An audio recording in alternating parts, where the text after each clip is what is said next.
Hey, what's poppin', everybody? Welcome in. This is BimmerNation.com back here with another video, and guys, welcome back. And today we are going to be doing, according here to my schedule for the week, today we're going to be doing my free NBA's free agencies, winners and losers. That's why we're going to be taking a look at everything what happened in the NBA's free agency, and then we're going to have we're going to go to the tier list. We'll have the rankings and the grades for you guys, and then we're gonna rank and see how every team did it so far this offseason.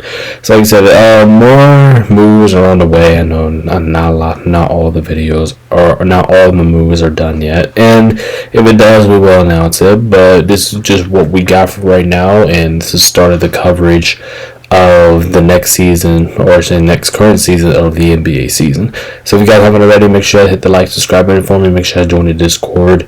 Make sure you guys follow me on Twitch. I'm Lord28, so you guys get notified about all of that and whenever we go live. And make sure you guys go join our NFL fantasy. Make sure you guys join that.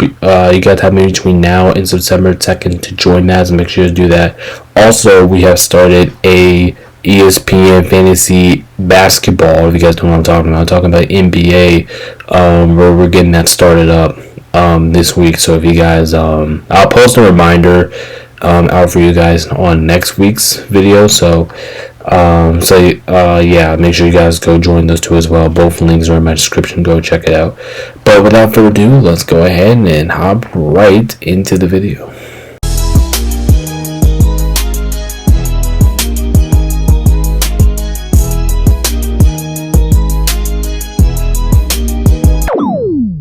Alright guys, and we're back here at the video, and I think you guys know where we are. We're back here at the tiers making, and I don't think I really need to explain anything, because I don't think I really need to, because everything here is just sitting right in front of you. So at the top of the tier list, we have the teams with A tier. Well, maybe I should do an S tier, I'm not sure, but I don't think I'm going to put any teams in the S tier anyway, so just a little FYI. So the A tier up top here is we have the winners. B tier means that they did pretty well during this offseason free agency. C tier, C tier was kind of tough for me to make, but I decided to do like teams that didn't really just do that much, or teams that just did alright. Then you have the DRT tiers that, you know, the teams that they just didn't do well, or just wasn't ideal what they did. And then you have the F tier, which means the big losers, which means they absolutely sucked ass this offseason or this free agency, and and I don't know what they were thinking.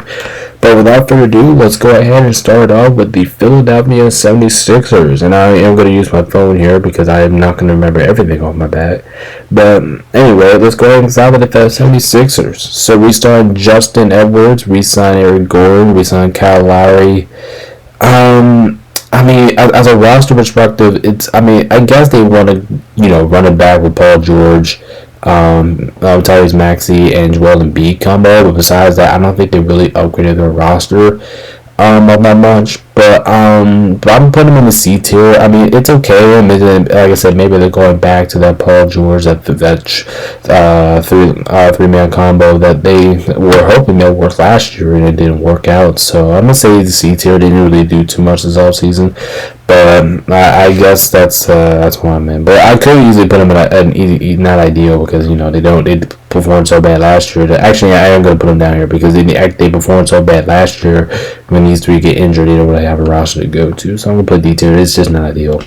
Next, we got the Portland Trail Blazers, and the only thing that I think they really did here is, they traded for Jrue Holiday, and they got rid of DeAndre Ayton, and I think this team's alright, man, but they just need to make more moves. I just think it's not ideal. I think the Trailblazers, if you want to get where you want to go, you have to make more moves than just 2 moves in the NBA free agency, especially if your team just struggle to get out the game, man. Like I said, I like this Blazers line. I like the players that they got, man. I just don't think this was ideal off season for them. Next, we got the Bucks, and they did a shitload of things. So they basically so the Bucks basically just they basically just re-signed almost everybody on their damn roster, and they surprisingly this team did release Damian Lillard, which I was surprised, and they signed Miles Turner and also Gary Harris. So I'm kind of interesting how that will go for the Bucks, but I think all of this just kind of cancels each other. And actually, I'm going to move the Sixers back up here to not do too much, and I'm going to move the Bucks to not ideal because I don't like the way how they released Damian Lillard like that. I think that's something that will cost them. Now you did get Miles Turner, and I do think that would be that would definitely help you out. But at the same time, you let go of Brook Lopez, Pat Connaughton, kind of like more of your championship core. And I know they're getting old. I know you kind of had to, but I just don't really know what direction the Bucks are really going into it. You know what I mean? I just don't I look at this roster, and I'm just having a lot of questions about where the team's going to go from now in the future. Next, we have the Bulls, and they didn't really do too much this offseason either. I mean, they didn't really needed to do stuff too. Actually, I'm gonna put them in that ideal because that team was already struggling. You know, like the Sixers, they can easily come back. We all expect the Sixers to be much better next year when they're fully healthy. But the Bulls, man, they need to make some moves this offseason to try to upgrade the roster, and all they did was resign Hernan Jones, and they traded Isaac Okoro. They traded to get him. Now that was a good pickup, but like I said, if you're the Bulls, you need it, and the East is going to be wide open. So I know it's possible. I just think they really need to make more moves. Next, we have the Cleveland Cavaliers, and they resigned Sam Morril. They traded for Lonzo Ball out of the roster. And they signed Larry Nance Jr. But one thing I do not like what the Cavs did is got rid of Ty Jerome, the 6th man of the year. Do you guys know what I'm talking about? That's a big hit for Cleveland. I don't know why they would do that. I thought he had an outstanding season last year, and I think that's going to bite the Cavs' ass a little bit. But you get the Lonzo Ball. You did basically resign half of your roster, or majority of your roster, except for him. So. I mean, I'll put them in the C tier. I mean, they're already a good team. They don't really need to do much, but yeah, it puts them in the C tier. They didn't really do too much this offseason. Next, we have the Celtics, and yeah, I think the Celtics are going to be my first big loser. I'm not going to be honest. So anyway, I know we got Anthony Simons, and that could be a good damn deal. If he can play up his full potential, we don't know what it is. But the Celtics, they gave rid of Jrue Holiday. They gave rid of Chris Porzingis. Jason Tatum's not going to be on the floor this season. So if you're the Celtics, what you're really asking for is Jaylen Brown, Peyton Pritchard, and Derek White to carry the majority of the load this season. And I know that these three guys are very much capable of doing that. So that's why I think the Celtics will stay afloat. But I think they're just giving up way too many players right now to the point that they're starting to run out of options. Like, they used to have all these options that they could go to. I think now they're just starting to run out of options, man. I don't really like this. Me personally, and you guys let me know in the comments below. But me personally, I don't like what I saw from the Celtics this offseason so far. Next up for the Clippers, and Clippers made a lot of moves too. They re-signed Batum. They extended James Harden. They got John Collins on their roster now. Same thing as Brook Lopez and Andrew Eubanks. Here's the thing for the Clippers. If they would have kept on to Norman Powell, I probably would have put him up here at A tier winners. But I'm going to put him in B tier just because, like I said, they got rid of Norman Powell. I don't really like that for the Clippers. But besides that, I like everything else, man. I like the signing of Brook Lopez. Gives you great defense. Also gives you more flexibility in that center spot with Zubac, and you didn't even have to get rid of him either. We got John Collins on that deal as well. We signed Nick Batum and basically brought back James Harden and Kawhi. Like, I like what the Clippers did this offseason. I'm impressed. Next, we have the Grizzlies, and the Grizzlies kind of made some rosters too. Obviously, they extended Jaren Jackson Jr. I think that was a big hit for him. They traded for Cole Anthony, which I do think that was help. They also traded for KCP, and they got Ty Jerome as well, man. I thought the Grizzlies did pretty damn well this season, this offseason in free agency. What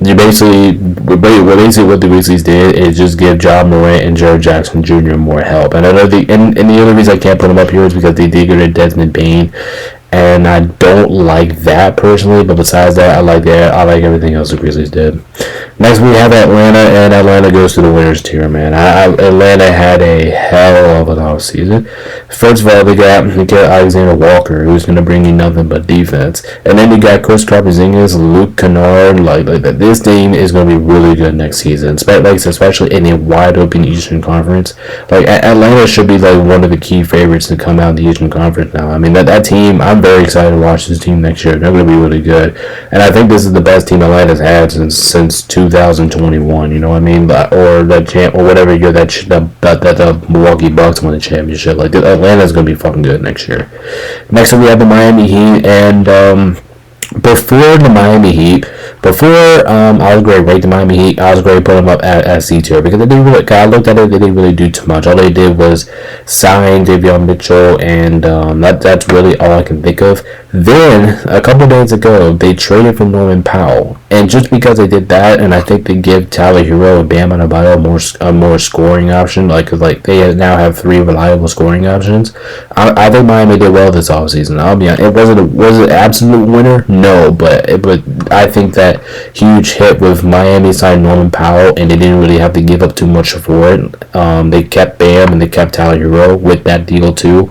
I just think that's a win. I think Miami has some offense popping their offense now. Next we have the Charlotte Hornets, and the Hornets did a couple other things. I mean, they got some veteran guys to keep up the roster. They got Pat Connaughton, they got Terrence Mann, they got Mason Plumlee. So they got some guys, but the question is, I don't really know how this team fits at all. I mean, I'm gonna say not ideal because, like I previously said, I don't know what this team's gonna look like. I don't know how they're gonna fit. They could dribble more ball. Now, I hope that does not happen because I want to see them continue to ball out in Charlotte. But it's just not ideal, man. I just don't really see what this team's really up to. Next we have the Utah Jazz, and the Jazz kind of made a couple moves too. They brought up Jordan Clarkson. Let's see, they traded for Jusuf Nurkic. They got Kevin Love. They got Kyle Anderson. I mean, I just don't. I don't know. Like, I don't know what to rank the Jazz because I don't really know what the plan is for now in the future. I just don't know. They brought a whole bunch of old heads. I'm gonna say the Jazz are actually losing, man. Cause I don't know what the Jazz are doing, man. Like they got Jordan Clarkson, they got good stuff in the roster, but I just don't know what they're really up to, and I don't know what they're planning to do right now. Next, we have the Kings, and the Kings are about to be big losers for me, man. First of all, you need to find a way how to improve that roster. I know you got Dennis Schroeder, and you got Derek Sharp, but cool, but the question is for the Kings is that does that really upgrade the roster? Does those two moves really make the roster better? Now I know you're gonna keep. I know you extended Sabonis. You extended Sabonis, DeMar DeRozan. You still got Zach LaVine, so you still have offensive pop. But the team was obviously an issue last year, and they didn't really do so well last year. So I expected the Kings to make some big moves, and all they really did so far was get Dennis Schroeder. And I don't really think that solves all the problems. Next we got the Knicks, and the Knicks were actually pretty damn busy this offseason, man. Actually, never mind. I'll take that back. They really wasn't. I was looking at another team here, but they did get Jordan Clarkson. And I actually like that deal because the Knicks defense was not really that good, so I'm glad they got him. And besides that, they didn't really do too much. But at the same time, the Knicks are like in a the Knicks are in like a win right now mode. They didn't really need to do much in the first place. I mean, I'll put them in the C. Actually, I'll put them in the B tier just because I really do like that. I really do like that signing of Jordan Clarkson. I think he provided a good defensive spark for that team. Next, we got the Lakers, and we signed Jackson Hayes. We got DeAndre Ayton. Finally, we got a down center, and then we signed Jake. The Lakers actually got rid of DFS. We got rid of Dorian Finney-Smith. I mean, but as a roster constructive, I mean, we just didn't really do much this offseason. I mean, we got DeAndre Ayton, we signed Jackson Hayes. I mean, we just didn't do that much this offseason. And it's screwed me as a Lakers fan, because the Lakers fan, we need to do stuff this offseason, and we need to make big moves. Right now, we just haven't done it. I'm putting it in C tier. We haven't done much. Next, we have Orlando. Orlando is gonna get a B tier. I was thinking about putting Orlando in the S tier. I really was. So far, they got Lance Wagner, they got Parliament Carroll. Plus, this team was really struggling on the offensive side of the ball, and what did they do? They go out and get Tyus Jones and Desmond Bain. I love those two moves personally. I think that's really gonna upgrade this Orlando offense. And like I said, actually Atlanta's going to go to the winners tier, man. I think Atlanta balled out this all season, man. And just those four combined with a lot of good shooting. Plus, Atlanta's already one of the better defensive teams in all of basketball, and you have two good offensive players added to your roster. Like I like that a lot, man. I think Orlando's ready for. I think Orlando's taking a big leap. Another team is taking a big leap this year. Next, we have the Mavericks. Obviously, they're going to get winners. You know, they got Cooper Flag, but not only do you get Cooper Flag, you got D'Angelo Russell now in the roster. I think that's a pretty good replacement for Kyrie Irving. Until he comes back. They extended Kyrie Irving, which I thought that was a big deal as well. And they got D'Angelo Russell. You got Cooper Flag. You also had a pretty good damn draft. And free agency was pretty well. Like I said, Dallas is going to be one of those teams that I just can't wait to watch next season. They're going to be really good next year. Next, we have the Brooklyn Nets, and they got Michael Porter Jr., but at the same time, they got rid of Cam Johnson. And besides that, I don't really think this team really upgraded the roster. Like I'm just looking at the roster, and I know you got MPJ from Denver, but besides that, that's just about it. I'm gonna say not ideal because I think they just need to make more moves, and right now they just haven't done it. Next, we have Denver, and Denver is going. Actually, I'm gonna move Orlando back down here, but Denver is gonna go to the winners tier. Denver probably had one of the best off seasons in the entire NBA, to be completely honest. So first of all, they got Bruce Brown. I love it. He won a championship down in Bruce Brown, and Bruce Brown brings a lot of energy to that team. So first of all, I like that. They didn't get Cam Johnson for Michael Porter Jr., and I think Denver won that trade in the first place. They didn't get Tim Hardaway Jr., a very underrated role player, and then you get Jonas Valanciunas. Now Jokic actually had a reliable center to go to.